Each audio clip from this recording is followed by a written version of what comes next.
বন্ধুরা, আজকে চলে এসেছি নতুন একটা ভিডিও নিয়ে।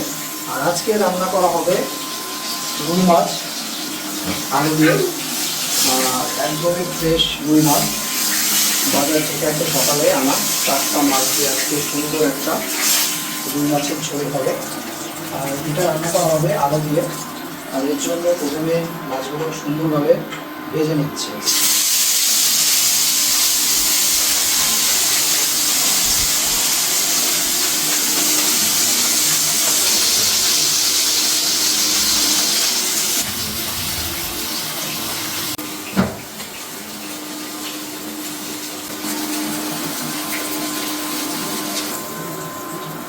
বন্ধুরা দেখো, একে একে কিন্তু আমার সব মাছগুলো খুব ভালোভাবে ভাজা হয়ে গেল। উপরের এই মাছটা দেখে তোমরা মনে করতে পারো যে পুড়ে গেছে, কিন্তু আসলে না। এইভাবে কড়া করে মাছ ভাজাই কিন্তু আমরা সবাই পছন্দ করি। আর দেখো, যেহেতু মাছটাকে আজকে আমি আলু দিয়ে রান্না করব, তো আমি কিন্তু এই পর্যায়ে আলুটা দিয়ে দেবো। কিন্তু তেলটা অনেক বেশি গরম, যার জন্য আমি চুলাটা বন্ধ করে দিলাম। আর দেখো, আমি কিন্তু এখানে কিছুটা ফোড়ন ব্যবহার করবো, যেহেতু বড় মাছ। আমি আমার মাকে দেখেছি বড় মাছ হলে এরকম ফোড়ন দিয়ে রান্না করে। কিছুটা জিরে আর তেজপাতা নিয়েছি। এখানে শুকনো মরিচও একটা ব্যবহার করা যায়, কিন্তু শুকনো মরিচটা আমি দেবো না। জাস্ট এই দুটো উপকরণে আমি ফোড়নে ব্যবহার করব। তো দেখো, তেলটা যেহেতু গরম, ধুমোটা একটু কম, তাই আমি এখন এই পর্যায়ে তেলের মধ্যে ফোড়নটা দিয়ে দিচ্ছি। তেলের সাথে ফোড়নটা একটু নাড়াচাড়া করার পর, আর এই ফোড়নটা দেওয়ার সময় তোমাদের কিন্তু খেয়াল রাখতে হবে জিরেগুলো যেন পুড়ে না যায়, তাহলে কিন্তু রান্নার স্বাদটাই কিন্তু নষ্ট হয়ে যাবে।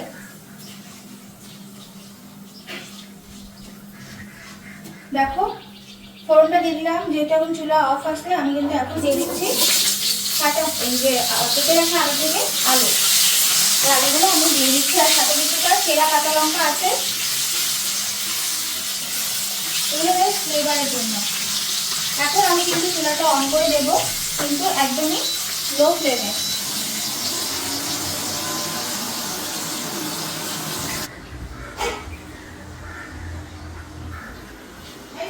আর বাইরে প্রচণ্ড পরিমাণে মেঘ হয়েছে, দেখেন বৃষ্টি আসবে মনে হয়। একদম কালো হয়ে গেছে আকাশটা।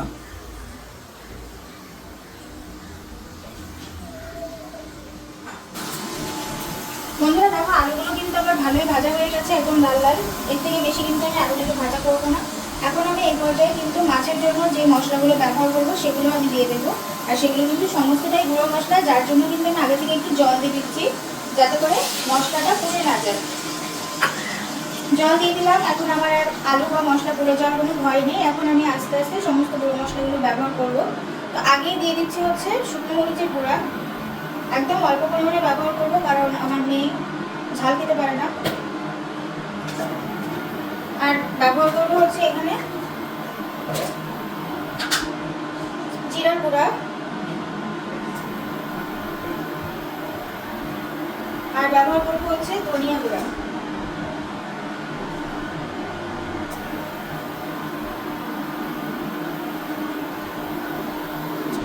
এর সাথে কিন্তু আমি এখন দিয়ে দেবো পরিমাণ মতো লবণ আর হলুদ। লবণটা তোমরা তোমাদের পরিমাণ মতো দেবে, আমি কিন্তু আমার পরিমাণ মতোই দিচ্ছি। আর দিয়ে দেবো হচ্ছে হলুদের গুঁড়া, যেটা একদমই ম্যান্ডেটরি। আর এখানে আমি আরেকটা জিনিস ব্যবহার করবো, সেটা তোমরা হয়তো সবাই জানো, যে সামান্য পরিমাণে চিনিটা আমি ব্যবহার করে থাকি। এটা তোমরা ইচ্ছে করলে দিতে পারো, না চাইলে তোমরা দিকে স্কিপ করতে পারো, এটা একদমই অপশনাল। এখন আমি সমস্ত মশলাগুলো কিন্তু ভালোভাবে নেড়ে চেড়ে মিশিয়ে নেব, আর অপেক্ষা করব মশলাগুলোকে ভালোভাবে ভাজা হয়ে যাওয়ার জন্য। একটু কষা হয়ে গেলে উপরে তেল উঠে আসলেই কিন্তু আমি মাছগুলো দিয়ে দেবো আর মাছের ঝোল দিয়ে দেবো। তো অপেক্ষা করছি বন্ধুরা। দেখো, মশলাগুলো কিন্তু আমার খুব সুন্দরভাবে কষা হয়ে গেছে, আর দেখতেই পাচ্ছ কি সুন্দর কিন্তু উপরে তেলটা উঠে আসছে। এভাবে কিন্তু হলে তোমরা বুঝবা যে হচ্ছে মশলাগুলো খুব সুন্দরভাবে কষা হয়ে গেছে। তো এই পর্যায়ে আমি আগে থেকে ভেজে রাখা যে মাছগুলো, এই মাছগুলো আমি আগে দিয়ে দিচ্ছি।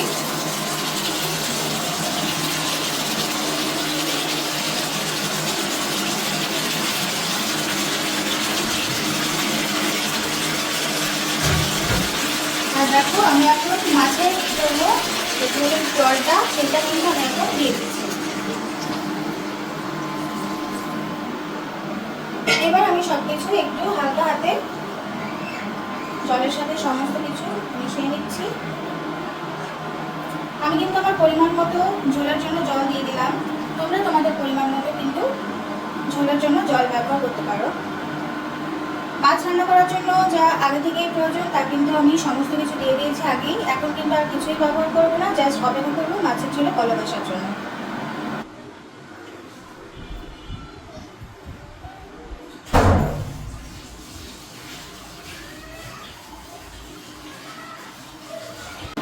বন্ধুরা দেখো, মাছের ঝোলে কিন্তু আমার রীতিমতো বলক চলে এসেছে। খুব ভালোভাবেই কিন্তু বলক আসছে এবং অনেকক্ষণ ধরে কিন্তু মাছগুলো জাল হচ্ছে। আর দেখো সাইডে কিন্তু তেলগুলোও বেশি উঠেছে। রান্না কিন্তু এই পর্যায়ে আমার শেষ। আর বন্ধুরা, আমি কিন্তু মাছের সাথে এখানে আরও অনেক কিছুই ব্যবহার করতে পারতাম, যেমন ঘি বা হচ্ছে গরম মশলা বা হচ্ছে এখানে আদা ব্যবহার করতে পারতাম, কিন্তু আমি এগুলো কোনোটাই করিনি, কারণ আমি সিম্পলি রান্নাটা করতে চেয়েছিলাম।